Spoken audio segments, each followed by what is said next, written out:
Hi, I'm Donna Joy Usher from Living Through Heart. Today, I want to talk about the unconscious and the conscious minds. This is the third time I've started this because each time I started it, I just went off on these crazy different tangents because there is so much to this. There is so much to the unconscious and the conscious minds. And it's my jam. It's what I do. It's working with my clients. It's what I love, working with the working with the unconscious mind, right? We are in the conscious mind, but when I'm working with clients, I'm also working with their conscious mind because it's the observation of the conscious mind, of the unconscious, that really allows, amongst other things, it really allows change. Because when you can get that, oh my God, that's why that happens moment, it's really important that the conscious mind is there as well with the unconscious mind when we're doing these things. I can feel myself going off on a tangent again already. Okay. All right. So the conscious and the unconscious minds.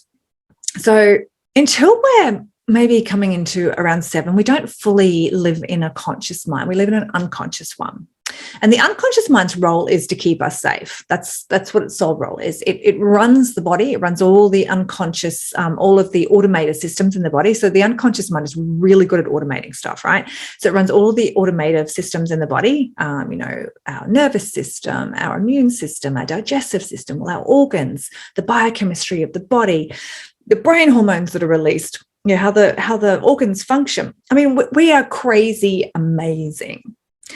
On top of all of that stuff, it's also then we've got this conscious mind, this frontal lobe and the limbic system and all this stuff as well that goes on, which is just by itself is mind blowing. And here I go again, getting excited about the brain.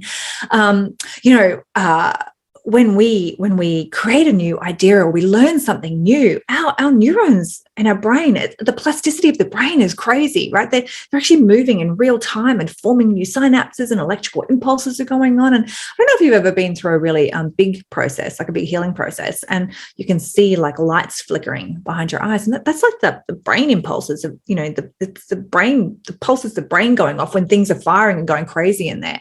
So, I mean, we are amazing. And if you are one of the people that looks in the mirror and hates on yourself and hates on your body, just stop it right now, please. I mean, I used to be one of those people, right? I used to hate my legs, in all honesty, like big dimply sausages, right? Now I look in the mirror and they haven't changed, but now I love them, right? And I remember a girlfriend said to me once when I badmouthed my legs, and she pulled me up on it, and she made me cry. And she said, your legs are amazing. They carry you around. They allow you to have this amazing life, possible to travel, to do all this stuff. So stop hating on them. And yeah, it made me kind of like really stop and think about different things. And then with all the processes that I've been going through with Tantra and coming into wholeness and all the healing I've done, I've got to the point when I look in the mirror, I just love what I see.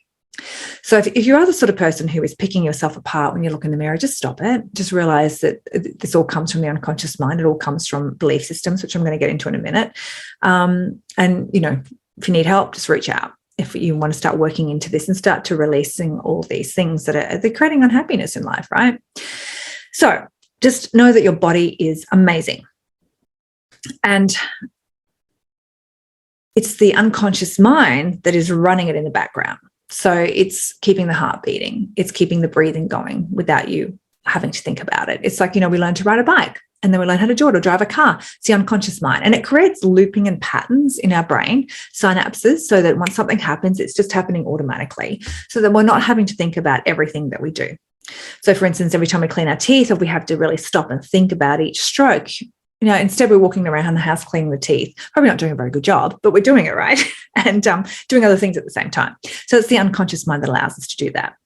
Now, on a deeper level, what it does is it creates rules to keep us safe. So when we're first born, we have no idea of how the world works. No one hands us a rule book. No one says this is true and this is not, and this is what, no one says to us, look, you are perfect as you are. You are beautiful, you are worthy, you are lovable. And no matter what happens, just remember that it's not your shit, right? If an adult is disdainful towards you or says something to you that makes you feel bad, just remember it's not you, it's them. Okay, it's what they're going through at the moment. No one says that to us the moment we're born. No one gives us that rule book. So instead, we start to make up all these reasons that shit happens to us, and we make it mean something about ourselves. And This is what we do in life. We always make stuff mean about something about ourselves, until you become very conscious of it, right?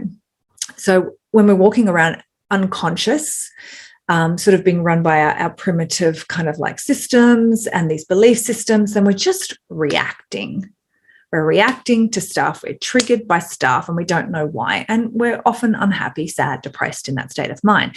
When you start to become into consciousness of observing yourself within this, being able to observe what's happening in your mind, and becoming more the observer, and it's like you're not getting hijacked anymore by these programs that are there, but you're able to allow to see them running and not be taken over by them.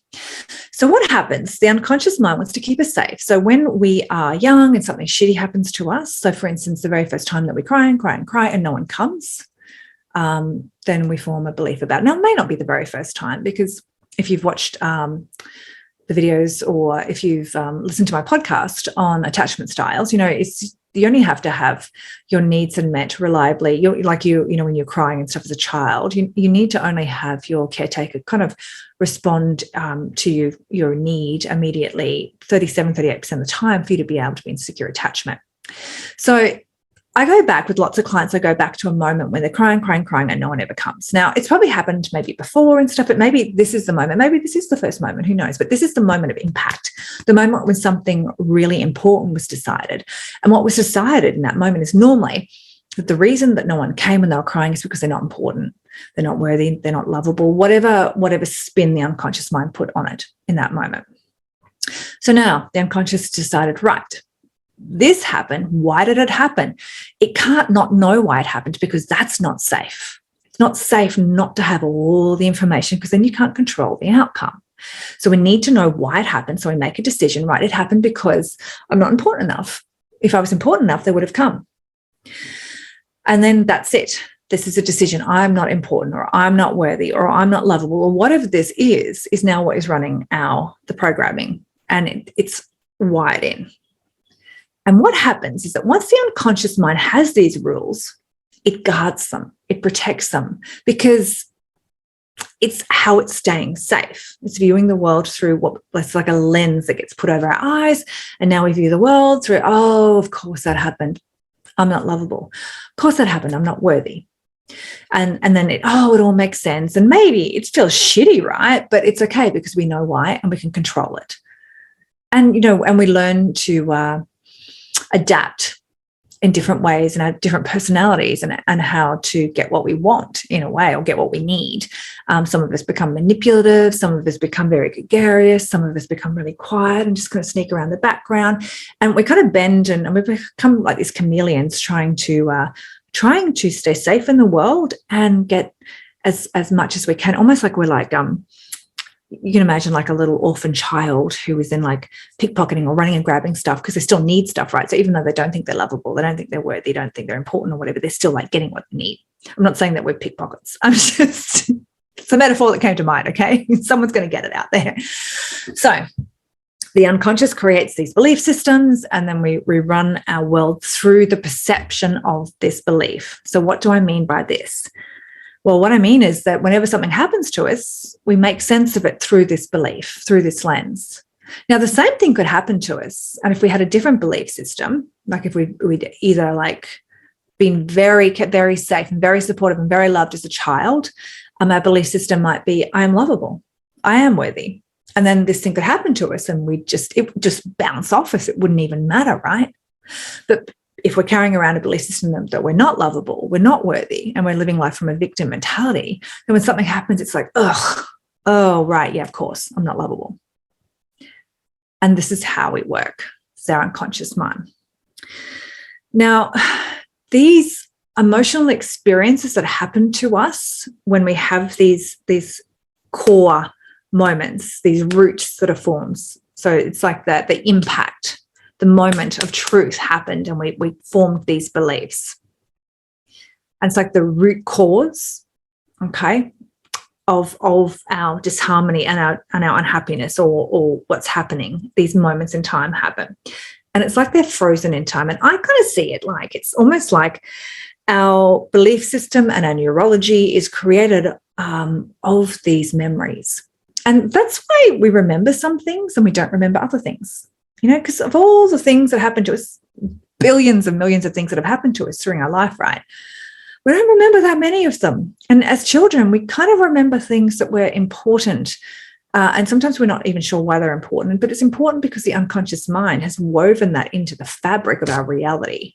And maybe it's like, when this root cause, this moment of impact happened, or maybe it's important things that backed up that belief system. And it's almost like putting on the layers of the onion, right? More and more layers go on. The skin gets thicker and thicker. The belief system gets stronger and stronger. And it becomes more and more limiting.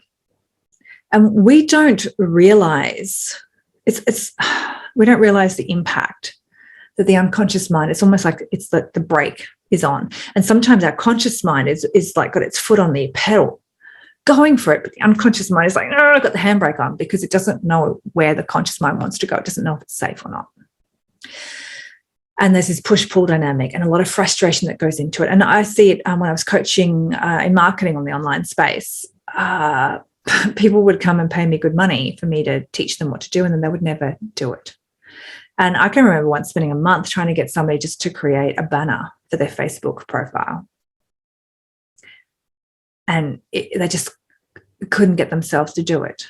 We would map out all this stuff and come up with these amazing, tiered like programs and memberships and all these ideas of lead magnets, and then nothing would happen. Or they get stuck in the creating mode where they are creating stuff, but then they're never implementing and putting it into play. Because the putting it into play part is taking them into unknown territory where they don't know if they're safe. And they may even have memories that back up that it's not safe, because when they're at school, people used to like ridicule them or tear them down or stuff. So now it's not safe to go over here and become important or become successful, especially in the online space, right? Where there's a lot of trolls out there. So this is how the unconscious works, right? It's holding us back. But the thing is that the body is really, we're just energy, right? We're ultimately at our smallest, we're just photons, which is energy. And it's the photons that goes into making up the protons and the neutrons and the electrons and the atoms. They all come together to make the atoms, and they come together to make the molecules, and they come together to make the cells. And we're just made of photons. So our body is a bioelectric magnetic field that is looking to evolve and grow. But trapped within it are these memories, these moments in time when we learned to believe these things about ourselves, these limiting things about ourselves. And with that is energy. So we have this trapped energy in us, creating like knots inside us. And then what happens when we try to go, like if our conscious mind wants to go over here, I want to be happy, I want a beautiful, loving relationship, but all we've known is abandonment, then we'll start heading for that. And then for some reason, we find ourselves back here. Or heaven forbid, if we actually did manage to attract a partner that was able to love us, we couldn't accept it anyway, because we're not lovable. We can't have love. And if we can't accept love, we can't actually give it. And when we're making this stuff mean stuff about ourselves, no matter what somebody says, we will interpret it in such a way that it backs up what we believe. I don't know if you've ever had a really frustrating conversation with someone, or had them like compress you into like an identity that you are not because of what they believe. And it's very frustrating and very suffocating to be in that situation. And no matter what you say, they're not hearing you because of what they believe and what they believe that you're going to say. That's the unconscious mind in action, in beautiful, beautiful action, trying to keep them safe, trying to allow them to see the world exactly the way it is for them to be safe within it. So the unconscious wants us to stay safe. The conscious wants happiness, and the body has all of this trapped energy inside it from all of these moments, and the moments that are frozen in time.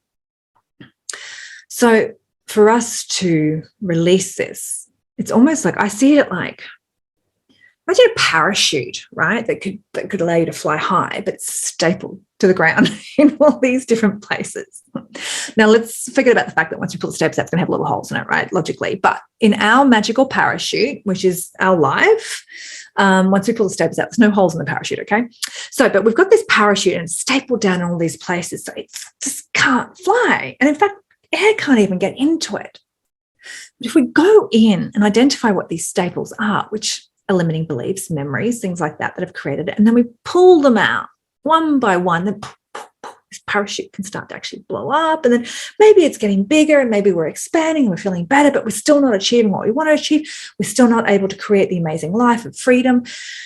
We're still kind of caught up in trying to control and trying to manipulate and trying to stay safe that way. But then we go back in, do more work, more staples come out, and then boom, one day, it's like freedom. Because we're no longer controlled by this perception of the past. And when we have that going on, when we have this perception of the past controlling us, then what we create in the future is just a reflection of the past, because it's all we know. And when we're making choices from a limited belief system of the past, all we know how to create is more of the same. And we keep going, creating these same situations over and over again. We don't know why. But it's because of what's there in our programming. And it's like a thought, right? A thought is not just a thought. A thought is a whole program behind it. Because when you have a thought, then it's like, oh, yes, and that's because of this and because of this and because of this and because of this. Like, this is all going on in the background and that means this, and then I can't do this, right? So be careful with your thoughts, observe your thoughts. And the first thing to do to kind of start to unravel this stuff is to become cognitively aware, to become the observer of the mind, to observe yourself and to realize, to get out of your head to above, like looking down on your head, and to start to observe your mind. And I remember when my girlfriend and mentor Charlotte first said this to me, I was like, what do you mean become the observer of your mind? I just didn't get it. And then one day I found myself observing my mind. And I was like, oh, that's interesting. I can observe what my mind is thinking without actually buying into the story, right? Because our whole life is a fiction story created by this perception, created by these underlying belief systems, created by the past. It's all a story. It's all a fiction. And I don't mean when I say that, I don't mean that I'm not actually in this room here sitting in this chair. That's not fiction. That's true. So what I make it mean about being in this room, in this chair, that's the fiction story. Like, I could be here in this room, in this chair, and be utterly miserable and saying how much I hate it and how it's like a small apartment and I feel really trapped and I don't have any, where I can get outside in the grass and this. Or I could be in this beautifully lit glass, apartment, thinking how amazing it is that I can just lock it up and walk out the door and it's my freedom, right? I've got this beautiful space I can come back to. I can have my girlfriends in and I can just, oh my God, especially my new couch. Couch in the corner I got a few weeks ago. I can just be on my beautiful couch now, or I can snuggle with my girlfriends and my dogs and we can like chat and we can have cups of tea together. And yeah, okay, I'm getting into my story. See, it's a story, right? What I choose to believe about where I'm sitting in this room is totally a story, and I could go either way with it. And we can go like that with anything in our life. Now, it's not to say that if you're in a miserable relationship that you have to make it positive, like you're not going to just spin it to positive, because sometimes there are things going on that should not be tolerated and change has to occur. And go and watch or listen to my podcast, my videos on wants and needs and conversations, okay? And I spent a lot of my life making everything be okay, because I had to be the good girl and I couldn't ruffle the water. That was my unconscious programming. And I had to always be there for other people and make everything right for other people. That was how I stayed safe and how I stayed important. And so I stayed in something that I shouldn't have stayed in for so long, because it didn't serve either myself or my ex-husband anymore. And I didn't do either of us a service by staying there for longer than I did, right? So don't feel like you have to flip everything and make it all Susie Sunshine all the time, all right? That's not what I mean. But what I'm trying to show to you and to point out to you is that our reality is actually the fiction story that we create within it. And we can it's the perception that we have from our unconscious mind, okay, and how we see things, whether or not we step into victim mode when something happens, when we make it mean something about ourselves and how unfair it is and how things never go my way, or whether we see the facts and then, okay, well, how are we going to deal with this moving forward? Just accepting and moving forward. And I remember when I learned to do this, when rather than going into like, oh, victim mode and what it meant about me, when I realized that none of that changed anything, and it didn't actually mean anything, didn't help me at all, and that I was going to go and make going to go and take action on something anyway. I may as well just get to that point now and just forget all the drama. So that's the difference. So observing your mind, realizing that there are programs running there which are actually not true, not real, but are actually stories. That's the first step, being able to observe your mind. Now, the next thing to do is actually to be able to go into these stories, find when they were created, to work out what happened there, why it happened there, what the belief that was made. So it's the second step, right? Now, this is the important part because there's a lot of talk therapy that goes on and allows some progress, right, but not really deep, everlasting change. And a lot of people go through therapist after therapist after therapist. And when it's very cognitive therapy and talk therapy, they don't really get very far. I'm not saying that it can't be helpful. And I'm not saying that those therapists aren't very skilled. I'm just saying that there is some deeper work that needs to be done. And when you bring the conscious and the unconscious together, and you bring in psychology, emotions, and physiology, all of it together, this is when you start to break free. Because when you do that, you're tapping into the unconscious mind. You're allowing this frozen moment in time when there is emotion trapped. And this, the energy of this emotion is still trapped in the body. And that's where the physiology comes into it, right? We're allowing that to run. So often in these moments, we weren't allowed to have our emotions. We weren't allowed to feel our feelings. Either we were told we weren't allowed them and taught that they were bad, and we learned to create parts of our shadow out of them. Or so we're punished for being it, or it wasn't safe. We weren't in a situation where we could, like we were really not safe and we had to get away or create safety or freeze or however it was that we chose to stay safe in that moment. And we didn't have time to really process that emotion. And when I work with clients and we freeze the time in that and we go into this moment of emotion and the layers that were there. And there are so many different layers that go on that are just there in the body, in the mind. And it's working down through these layers to what is at the very bottom. And once we can do that, we can get to the very bottom emotion. And it's normally fear, anger, sadness, so and different forms. So the anger can be damn out actual rage through to frustration. Okay, so there's different grades. Sadness can be, sadness through to despair and grief. And fear can be, from fear all the way to like wet my pants fear. Okay, so there's different areas, and we're not taught to feel our emotions, and it can be hard work going in and allowing it. And this is where the conscious mind can interfere, because the conscious mind doesn't want to feel this stuff. It doesn't like it. It just wants to be happy, right? It wants to be over here being happy, but it can't because of this stuff, right? But then when you try and go into it, the two things are going to happen. One, it doesn't want to go into it because it is kind of like it wants to stay out of it and happy and doesn't want to feel it because this is scary. It's scary feeling this stuff. But the other thing that's going to happen is that when we go into this stuff, the ego changes, the identity changes. So it's like the conscious mind knows who we are, thinks it does anyway, knows who we are, knows the identity of who we are. And when we go in and we do the work, this shifts and changes. And what we think and how we feel about things starts to move and starts to change. And the conscious mind will try and interfere, and it will try and save the person. And I go in sometimes with people and they're just skating off from the surface, and then they're making it mean something about something else or about somebody other than themselves. Or when you go into that, you can see and feel them starting to get into it, and then they pop back out, and then they're off into another memory. And there's all these different forms of resistance that you have to dance with coming from the conscious mind. The unconscious will bring you the memory. It's like amazing. When you go into something with somebody and you have a conversation at the very beginning and you trigger up stuff that's going on, sometimes we don't even have a conversation. Sometimes it's already there, right? But when you track back, and what happens is there's something in their life at this moment that is like really impacting them, right? And they're caught up in the story, and he said, she said this, and blah, blah, blah, blah, blah.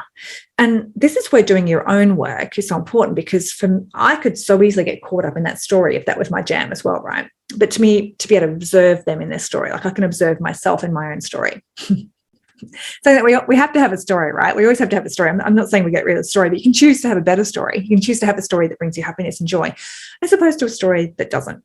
Anyway, so when I can see them in this story and observe them within it and not buy into it and realize that the reason they're in this story in the first place, and realize that the thing that is triggering them is making them so upset about everything, has actually got nothing to do with the present moment and everything to do with the past.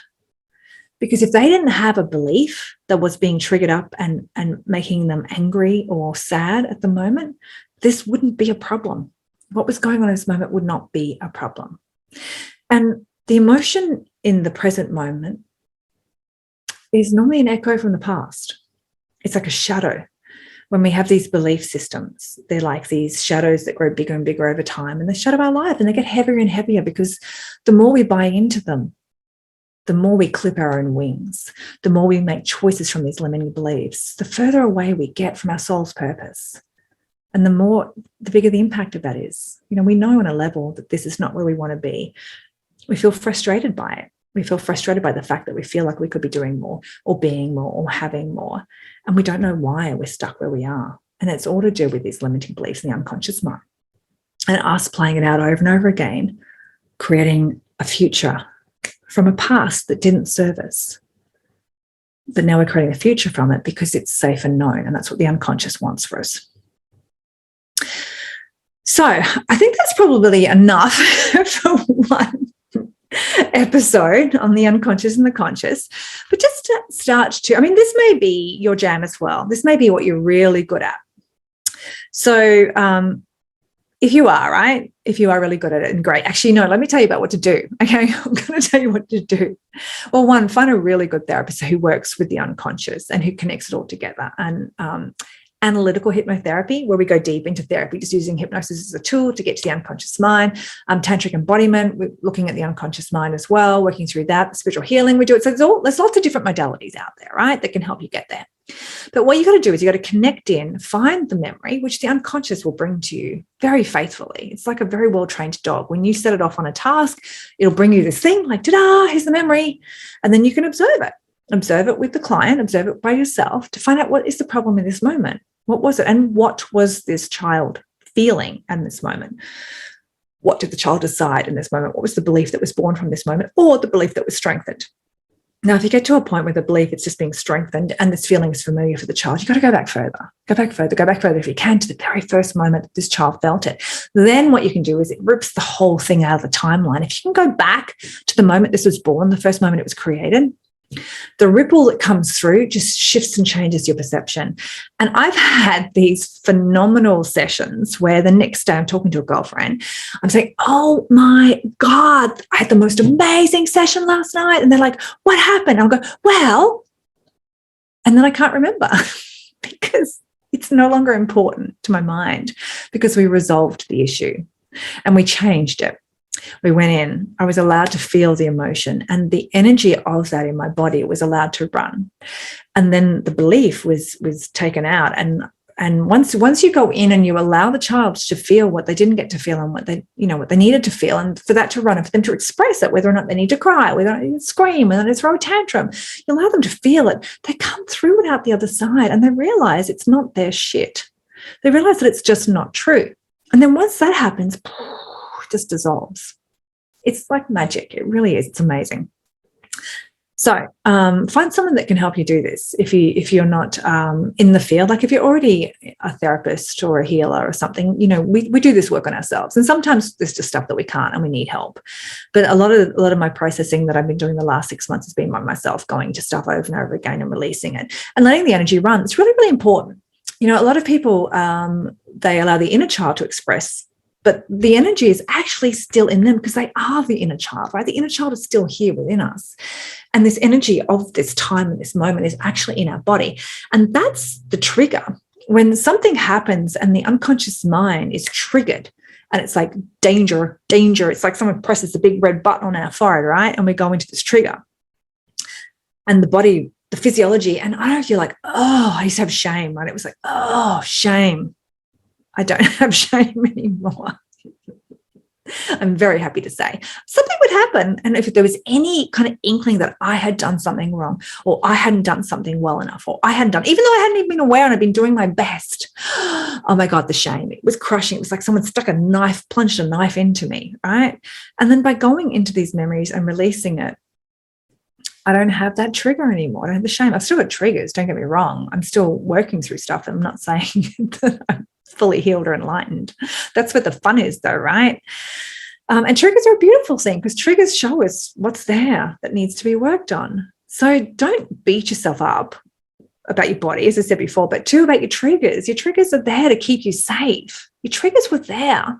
And we should thank these children, these inner children, in the unconscious memories. Thank them. Always take the time to thank them for keeping you safe. Because up until now, when they're a small child, they do need to stay safe in a way, and they're not able to take care of themselves. And they do need to do whatever they need to do in a shitty situation to stay safe. And there are a lot of children in this world who aren't safe and who are surviving not safe. And that is their reality. And that is trying to build any sort of happy life on a structure, a foundation where your total unconscious mind is created in a situation where you are not safe with your caregivers, or you're always put into unsafe situations. That's a hard game. And one of the things I thank my parents for, I often ring them and say, especially if I've just been working with a client who was like not kept safe at all, I ring them and I thank you for keeping me safe. Maybe it's a little too safe. No, only kidding. Sorry. Thank you for keeping me safe. Like, really. So these children who weren't kept safe, that's a totally different ballgame, because they have no mapping, no modeling of what safety is, of how to be that. And that, through the identity, that's a huge leap. You got to go slowly by slowly recreating safety for them to actually, because most of them are still not safe now. They're living their life, they're not safe. And that's why they're always hyper aware, hyper vigilant, always in the sympathetic nervous system. They startle easily because they've never been safe. And to be able to go into the inner children and allow them to express this and to be there, and almost to reparent them, to give that child the stability that it needs for the adult to be able to allow and relax out of sympathetic into a parasympathetic system. That's a lot of hard work for them. Anyway, I have been talking for a long time, so I hope you got something out of this. I know I went on and on. This happens when I don't structure stuff, but when I start talking from heart, I get very excited about this stuff. So I hope you got something out of it. Feel free to reach out to me at donna@donnajoyasher.com if you've got any ideas, any thoughts, any queries, or just even to find out what it is that I'm doing at the moment in regards to working with clients and creating stuff, because that's always changing as well. So have an amazing week, and I will talk to you very, very soon.